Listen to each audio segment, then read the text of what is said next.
नमस्कार सर्वांना। आज आपण एका नव्या विषयावर संवाद साधणार आहोत। अल्पावधीतच सर्वदूर लोकप्रिय झालेल्या SCN न्यूज चॅनलसाठी आपण भरभरून प्रतिसाद देत आहेत।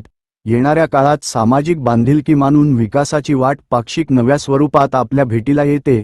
सकारात्मक पत्रकारितेचा वारसा पुढे नेत असताना नव्या बदलाची गरज ओळखून विकासाची वाट पाक्षिक नक्कीच आपली जबाबदारी पार पाडणार आहे। अर्थातच मुख्य संपादक विजयकुमार इंगळे यांच्या मार्गदर्शनाखाली नक्कीच टीम पुढे जाणार आहे।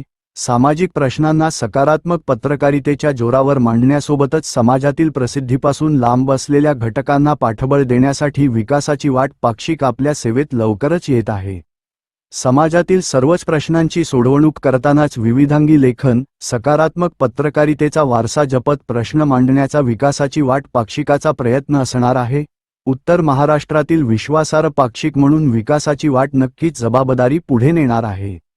समाजातील सर्वच घटकांना सामाजिक कार्याच्या प्रवाहात प्रश्नांची मांडणी करतानाच एक नवा बदलाचा मार्ग विकासाची वाट या पाक्षिकाच्या निमित्ताने पुढे नेताना नक्कीच आम्हाला आनंद असणार आहे।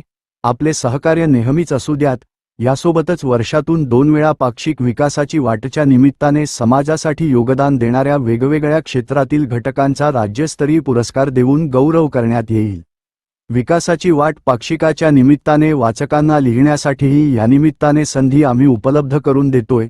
शिवाय पाक्षिक विकासासाठी वाटसाठी पत्रकार म्हणून काम करू शकणाऱ्या घटकांना संधी उपलब्ध करून देतोय। धन्यवाद। विजयकुमार इंगळे, मुख्य संपादक, पाक्षिक विकासाची वाट, नाशिक।